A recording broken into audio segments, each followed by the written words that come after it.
লোকটা বুঝতে পেরেছিল যে একটি ভয়ঙ্কর হিমযুগ আসতে চলেছে, তাই সে তাড়াহুড়ো করে নিজের সব টাকা খরচ করে ফেলল। নিজের বাড়িকে একটি শেল্টারে রূপান্তর করল এবং প্রচুর পরিমাণে জিনিসপত্র মজুদ করল। প্রলয়ের 1 মাস আগে সে একটি ফোন কল পেল। প্রথম কথাটা শুনেই সে ভয়ে সোজা হয়ে বসে পড়ল। তার কাজিন, যে ন্যাশনাল ক্লাইমেট মনিটরিং সেন্টারে কাজ করত, জানালো যে পৃথিবীতে একটি অভূতপূর্ব জলবায়ু পরিবর্তন আসতে চলেছে। প্রথমে তাপমাত্রা 10 ডিগ্রি বাড়বে, তারপর হঠাৎ 200 ডিগ্রি পর্যন্ত নেমে যাবে। সহজ ভাষায় একটি বরফের প্রলয় আসছে। ছেলেটা অবাক হয়ে জিজ্ঞেস করল, এটা কি সিনেমার মতো হবে? কিন্তু কাজিন কোনো উত্তর দিল না। সে বলল সে আগেই একটি শেল্টার খুঁজে নিয়েছে এবং সব জিনিসপত্র মজুদ করে ফেলেছে, আর তাকে দ্রুত প্রস্তুতি নিতে বলল। হঠাৎ করে কলটা কেটে গেল। মনে হলো না যে সে নিজে ফোন কেটেছে। সে এটাকে মজা ভেবে উপেক্ষা করলো এবং আবার ঘুমিয়ে পড়ল। পরের দিন যখন সে নিচে খাবার নিতে গেল, তখন সে অনুভব করলো যে শীতকাল হওয়া সত্ত্বেও তার এত গরম লাগছে যে সে হাফাতা জামা পড়তে চায়। এটা খুব অদ্ভুত ছিল। 1 সপ্তাহ কেটে গেল আর তাপমাত্রা ক্রমাগত বাড়তেই থাকলো। এটা ছিল তার জীবনের সবচেয়ে অদ্ভুত শীতকাল। তখনই তার কাজিনের কথা মনে পড়ল। সে কখনোই মজা করে না, এখন সে ভয় পেতে শুরু করলো। সে আবার তাকে ফোন করার চেষ্টা করলো, কিন্তু নম্বর বন্ধ ছিল। তার মন বলল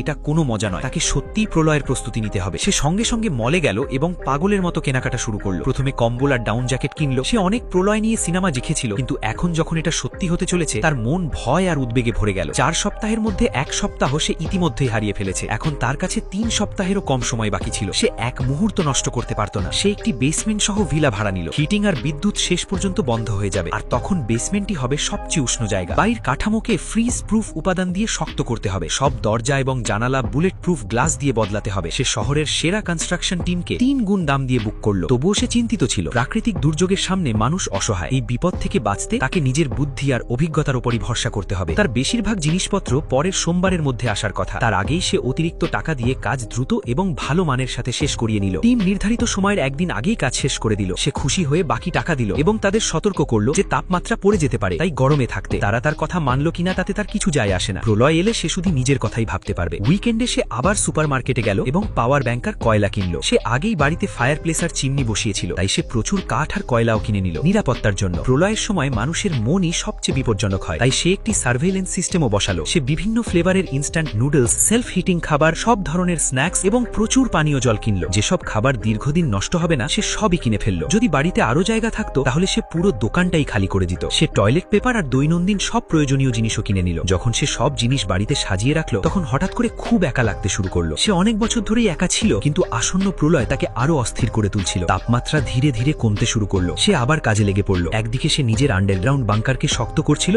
আর অন্যদিকে চেক করছিল কোনো জিনিস বাদ পড়েছে কিনা। কিছুক্ষণ ভেবে সে আরেকটি টিমকে ডেকে পাঠালো, যাতে বেসমেন্টের দেয়ালগুলো আরো শক্ত করা যায়, যাতে সে জীবন্ত কবর হয়ে